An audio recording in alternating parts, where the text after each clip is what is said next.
अमीर बन के आज हम ही को गुलाम बनाने की सारी साजिशें रच रहे हैं। इसलिए हम किसी हालत में इनका सामान नहीं खरीदेंगे। अडानी का फॉर्चून तेल डालते ना, फॉर्चून तेल, जिसमें सोयाबीन का भी तेल है, सरसों का भी तेल है, जिसमें आपका और जो तरह के तेल हैं वो भी तेल है, मूंगफली का तेल है, ये सारे के सारे अडानी के जितने प्रोडक्ट हैं जो सिंगापुर की एक कंपनी के साथ में इन्होंने समझौता करके इस देश में बेच रहे हैं। एक भी व्यक्ति इनके स्टोर से वो फॉर्चून का तेल खरीदने नहीं जाए। इससे जंग का नारा दो, किसी तरह की घबराने की जरूरत नहीं है। ये जंग है और मोदी के खिलाफ जंग है, इस सरकार के खिलाफ जंग है और इसे हम उखाड़ के फेंक देंगे, ये इस बात की जंग है। इसलिए इनका बहिष्कार करना है, मीडिया का बहिष्कार पूरी तरह से करना है। और मोदी जी आप चाहे जो कर लो, आपको पता लग गई है। मैं आपको एक बधाई देना चाहता हूं, आपने मोदी जी की नींद हराम कर दी। इस देश में दिक्कत कानून नहीं है, ये कानून तो वापिस हो जाएंगे। इस देश में जो सबसे बड़ी दिक्कत है और सबसे बड़ी बीमारी अगर है, कोरोना से भी बड़ी बीमारी अगर कोई है तो वो है मोदी सरकार। इस मोदी सरकार को उखाड़ के फेंकना हम सबकी जिम्मेदारी होनी चाहिए, हम सबका उद्देश्य होना चाहिए।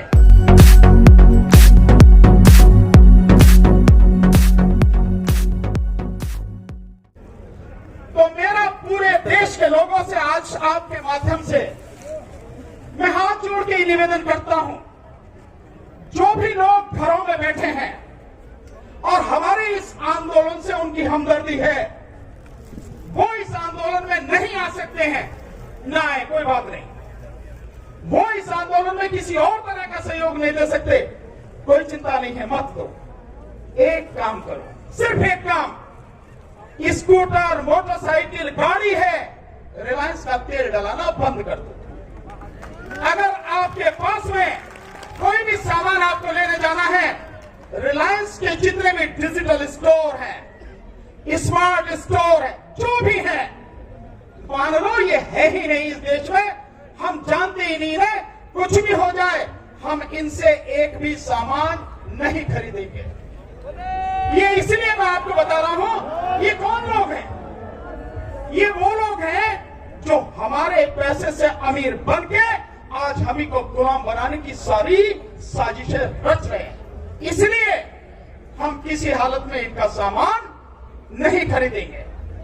अडानी का फॉर्चून तेल डालते ना, फॉर्चून तेल, जिसमें सोयाबीन का भी तेल है, सरसों का भी तेल है, जिसमें आपका और जो तरह के तेल हैं वो भी तेल है, मूंगफली का तेल है, ये सारे के सारे अडानी के जितने प्रोडक्ट हैं जो सिंगापुर की एक कंपनी के साथ में इन्होंने समझौता करके इस देश में बेच रहे हैं।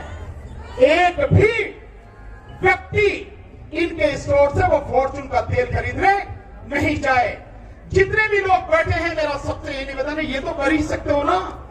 हम आपसे नहीं कह रहे कि आप यहां आओ, हम आपसे नहीं कह रहे कि आप हमें और कोई सहयोग दो, लेकिन अरे तेल खरीदना तो सरसों का खरीद लो भाई, फॉर्चून का मत खरीदो आप। हमें ये चीज समझनी पड़ेगी और एक चीज और समझनी पड़ेगी। सर आप बैठ जाओ, मैं 10 मिनट तो लूंगा सर, आप बैठ जाओ सर थोड़ी देर। सर बुरा नहीं मानना सर, मैं 10 मिनट लूंगा। कुछ कानूनी दाव पेच भी समझाने हैं, क्योंकि मैं ये मानता हूं, मैं CA/NRC के आंदोलन में था, मैंने लोगों को हर वो बात समझाने की कोशिश की कि अगर किसी से भी कोई पत्रकार पूछे, क्योंकि यहाँ पे गोदी मीडिया के पत्रकार है ना, वो आके पूछते बता भी इस आंदोलन में क्या है, जानते हो आप ये क्या कानून है? तो आप में से हर व्यक्ति को पता होनी चाहिए ये कानून ये है, इन कानूनों में ये गड़बड़ी है, ये देश का बेड़ागर्क किस तरह से करेंगे, इसलिए हम नहीं मानते इन कानूनों। तो आपको पता होनी चाहिए सारी चीजें, आपको पता है भी, फिर भी कुछ चीजें आपको जरूर बताऊंगा। तो इसके साथ ये जो हमारा बहिष्कार का तरीका है, इसमें एक और हमें जोड़ना है, और वो जोड़ना है मीडिया का टोटल बहिष्कार। हमारे घर में जितने भी टेलीविजन हैं, ताला लगा दिए जी उन पर, पूरी तरह से हमें नहीं देखना। हमें अपने बच्चों का भविष्य देखना है, अपनी लड़ाई देखनी है, हमें टीवी नहीं देखना। हम किसी मनोरंजन के लिए नहीं आए हैं, किसी भी तरह की हम मौज मस्ती के लिए नहीं है। ये हमारे भविष्य का, हमारे बच्चों के जीवन का सवाल है, इस देश को बचाने का सवाल है। और जंग में जंग होती है, आप इसे जंग का नारा दो, किसी तरह की घबराने की जरूरत नहीं है। ये जंग है और मोदी के खिलाफ जंग है, इस सरकार के खिलाफ जंग है, और इसे हम उखाड़ के फेंक देंगे, ये इस बात की जंग है। इसलिए जंग में मौज मस्तियां नहीं होती, जंग में लड़ाई होती है। लड़ाई कैसे जीती जाए इसकी सारी रणनीति बनाई जाती है और हमें वो रणनीति बनानी है। मैं एक चीज आपके सामने रखूंगा, ये दो लोग मैंने बताया, अंबानी और अडानी, इनके जितने भी हैं आप जानते हैं प्रोडक्ट। साथ में जियो जो है आप जानते हैं बहुत बड़ी साजिश है। इस जियो के लिए प्रधानमंत्री खुद प्रचार करते हैं। आपको देखने से नहीं लगता कि देश का, भारत का प्रधानमंत्री 130 करोड़ आबादी का, और एक बिजनेसमैन उसके कंधे पे यूं हाथ रख के चलता है, यूं रख के चलता है। अरे डूब कर मर जाना चाहिए कि एक बिजनेसमैन की इतनी औकात के भारत के प्रधानमंत्री के कंधे पे हाथ रख के चल रहा है। तो इससे पता लग जाती है कि तुम्हारा याराना कितना बढ़िया है उससे, और क्या तुम देश को करना चाहते हो। इसलिए इनका बहिष्कार करना है, मीडिया का बहिष्कार पूरी तरह से करना है। हमारी जेब से पैसे जाते हैं, वो जो महीने का हम रिचार्ज कराते हैं टेलीविजन, वो हमारे पैसे हैं, हमारे बच्चों के पैसे हैं, और उसी टेलीविजन के माध्यम से मोदी का प्रचार होता है, बीजेपी का प्रचार होता है, अंबानी और अडानी और इस देश को बर्बाद करने का प्रचार होता है। तो कम से कम वो प्रचार हमारे घरों तक न पहुंचे, वो प्रचार हमारे घरों में पहुंच के हमारे बच्चों को, हमारे लोगों को बर्बाद ना करे, उनके दिमाग को दूसरी तरफ ना ले जाए। ये काम तो हम कर ही सकते हैं ना। अगर हमने अपने टीवी ही रिचार्ज कराने बंद कर दिए, आप मान लीजिए कई हजार करोड़ का नुकसान अंबानी और अडानी को हो जाएगा। क्योंकि इस देश के आज की तारीख में 60% जो न्यूज चैनल्स हैं, टीवी चैनल्स हैं, उनमें अंबानी का पैसा लगा हुआ है। आप इस बात को समझिए, केवल देखना वो मामूली बात नहीं है, अंबानी का पैसा है, और वो इस देश को बर्बाद करने वाला एक व्यक्ति है, उसको रोकना है हमें। दूसरी बात, साथियों, ये जो अभी प्रस्ताव आए, जो सरकार ने भेजे 20 पेज के, इस प्रस्ताव में आपने देखा है जो शुरू में है, जो हेडिंग है, मेरे वकील साथी हैं वो इस बात को समझेंगे, उसमें केवल 2 कानूनों का जिक्र है। जो एक तो एग्रीमेंट वाला कानून है और दूसरा जो मंदी वाला कानून है, बस केवल इनका जिक्र है। उसमें कहीं भी इसेंशियल कमोडिटीज एक्ट यानी कि आवश्यक वस्तु अधिनियम, उसका कोई जिक्र नहीं है। सरकार समझौता भेज रही है, सरकार कह रही है, दुनिया को बता रही है मीडिया के माध्यम से कि हम लोग समझौता करने को तैयार है और इनकी मांगे मानने को तैयार है, इसमें संशोधन चाहते हैं। हालांकि हम संशोधन की बात ही नहीं कर रहे, हम तो कानून वापस लेने की बात कर रहे हैं। फिर भी जो आप समझौते के लिए जो भेज रहे, प्रस्ताव भेज रहे हैं, उसमें तो आपकी नीयत साफ होनी चाहिए, उसमें तो बेईमानी नहीं होनी चाहिए। तो आपने एक कानून इसेंशियल कमोडिटीज एक्ट उसमें रखा ही नहीं है, और हम तीनों कानून खत्म करने की बात कर रहे हैं। और इसेंशियल कमोडिटीज एक्ट से आप थोड़ा समझें, केवल आप नहीं, इस देश के जितने भी लोग हैं, अकेला वही कानून जो संशोधन सरकार ने किया है, इस देश को पूरी तरह से तबाह करने के लिए काफी है। केवल वही कानून, और आपने उसी को इसमें रखा नहीं, और उसका असर हमारे अलावा, किसान के अलावा और जनता पर कितना पड़ेगा, इसको आप 1 मिनट में समझाता हूं। अगर जो उद्योगपति है, पूंजीपति है, इनको अगर कितना भी स्टॉक करने की आपने छूट दे दी है कि जितना चाहे माल आप खरीद लें और उसका स्टॉक कर लें, इसका मतलब यह हुआ कि मार्केट में सरकार के खरीदने के लिए कुछ नहीं बचेगा। वैसे भी सरकार कह चुकी है कि हमें इससे बाहर निकलना चाहिए, तो सरकार कुछ नहीं खरीदेगी। अगर सरकार कुछ नहीं खरीदेगी तो देश में जो लाखों राशन की दुकानें हैं जिन पर गरीबों को राशन मिलता है, वहां के लिए राशन कहां से लेके आओगे आप? सारा सामान, सारा माल अगर पूंजीपति, व्यापारी, उद्योगपति ही अपने गोदामों में भर लेगा और आने वाले समय में वो 4 गुना 5 गुना दाम पर बेचेगा, तो गरीबों को जिनको राशन का सामान मिलता है वो कहां से रोटी खाएंगे? ये समझने की जरूरत है। दूसरा, जो व्यापारी है उसको कितना फायदा है इससे, आप इसी से अंदाजा लगाइए। आज की तारीख में हमारे खेतों में यानी किसान के खेत में जो फसल है वो फसल जैसे ही व्यापारी के गोदाम में जाती है, सिर्फ जाने से ही ये फसल यहां रखी है किसान की, व्यापारी के गोदाम में चली गई, तुरंत जाते ही 110% उसकी कीमत बढ़ जाती है। यानी आज जो चीज यहां पर है 100 रुपए की, वो चीज जाके व्यापारी के गोदाम में जाते ही तुरंत 2 मिनट या 10 मिनट या घंटे भर में ही वो चीज 210 रुपए की हो जाती है। आप समझे? और जब सारा अनाज गोदाम में भर लिया जाएगा, सारे अनाज पर कब्जा हो जाएगा, इसी के लिए तो सारी चीजें हो रही हैं। इसी के लिए तो अडानी के 2025 तक 25 लाख टन अनाज की कैपेसिटी डेवलप की जा रही है। 25 लाख टन।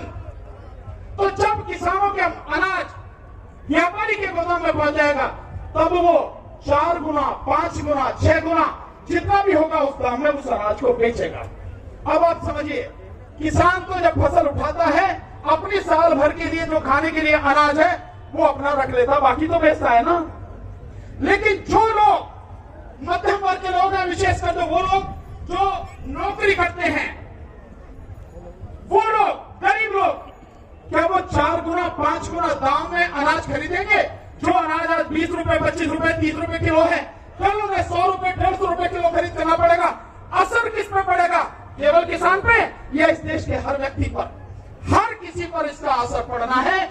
इसलिए मेरा देश के जितने भी लोग हैं, यहां से जहां तक भी आवाज पहुंच रही है, जहां तक भी आवाज पहुंचाई जा सकती है, सबसे कहना है इस लड़ाई में हमारा साथ दीजिए। और मैंने कहा है कि मत आइए यहाँ पर, मत दीजिए पैसा, लेकिन घरों में बैठ के जो सामान खरीदते हैं, इन तीनों का, पतंजलि का, अंबानी का और अडानी का सामान खरीदना पूरी तरह से बंद कर दीजिए।